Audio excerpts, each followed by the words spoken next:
Most people assume happiness fades as the years go by. They believe that once you reach 80, joy becomes rare, mornings feel heavy, and life becomes nothing more than medication schedules, old memories, and aches that never fully go away.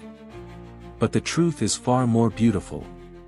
Many older adults discover a different kind of happiness in their later years, a quiet, steady, comforting happiness that younger people rarely understand. And the seniors who feel the happiest aren't the wealthiest, the healthiest, or the ones surrounded by big families. They're the ones who start their mornings with simple habits that steady their heart, lift their mood, and shape their entire day.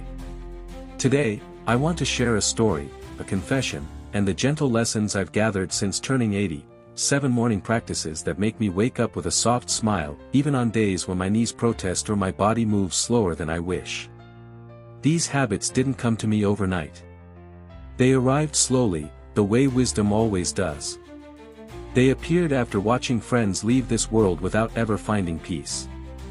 They grew from mornings when I opened my eyes feeling lonely, tired, and unsure of my purpose.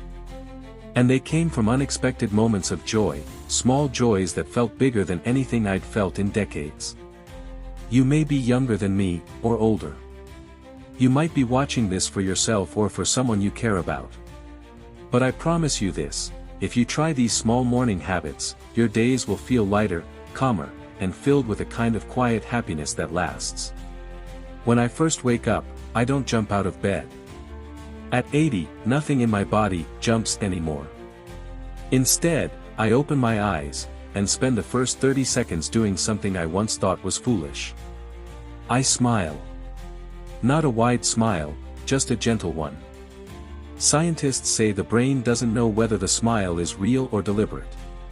It sends signals of happiness either way. But I don't smile because of science.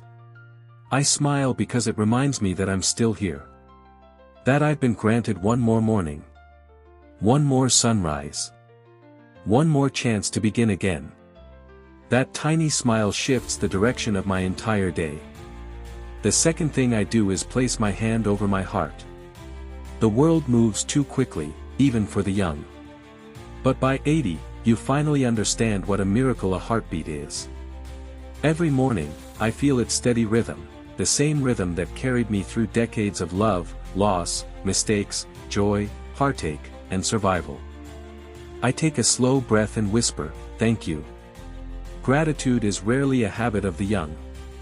It's something you learn only after living long enough to understand how precious a normal morning truly is. When I begin my day with gratitude, everything else, my tea, my walk, my breakfast, even silence, feels sweeter. My third habit is simple, I drink warm water, slowly. Not tea. Not coffee. Just warm water. At this age, your body needs gentleness more than anything. Warm water wakes the stomach, loosens the joints, eases morning stiffness, and prepares the body for movement. As I sip, I look outside, not at people, but at the world coming alive. A tree swaying. A bird hopping along the wall. Morning light spreading across the sky. Watching something alive brings me out of my thoughts and into the present. And happiness lives in the present, not in what was, and not in what might be. Then comes the fourth habit. Before I greet anyone, touch my phone, or think about the day ahead, I sit quietly for 2 minutes and straighten my posture. At 80, it's easy to fold inward, shoulders rounded, back bent, chest sinking down.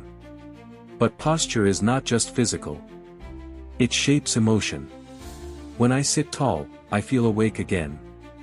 I feel capable. I feel human. I remind myself that aging is not embarrassment, it is transformation. And every morning, I choose to carry myself as someone who still matters. My fifth morning habit came to me by accident. I think of one person I love. Not the whole family. Not every friend. Just one. It might be a child, a grandchild, a neighbor, or someone I lost years ago. I picture one warm memory with them. Just one. That memory becomes my emotional breakfast. It feeds my heart before anything else does. Most older people begin the day by remembering who they've lost. I begin mine by remembering love. And it changes everything. The sixth habit is movement, but not the kind younger people imagine. I don't exercise. I encourage circulation. I rotate my ankles. I stretch my fingers. I lift my arms gently. I take 10 slow steps, even if I need the bed for balance. These small motions tell my body, wake up.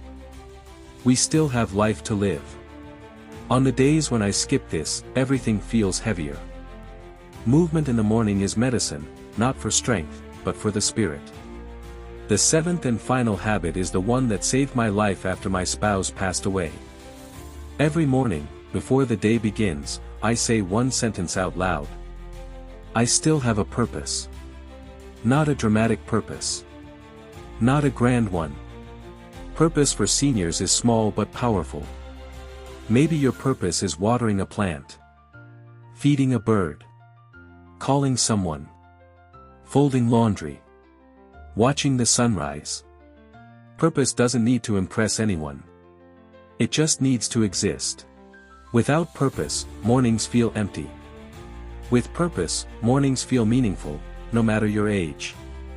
People think happiness at 80 is luck. It's not. It's a daily decision. A soft shaping of the morning so the rest of the day follows in peace. These 7 habits may look simple, even ordinary, but after practicing them for years, I can tell you. They are the reason I feel joy instead of loneliness, peace instead of fear, gratitude instead of regret. Happiness does not come searching for you. You invite it, gently, every morning. If you are between 60 and 90, try these morning habits for 7 days and watch how life begins to shift quietly. And if you love someone older, share this with them. One small morning change can be the difference between a meaningless day and a meaningful one.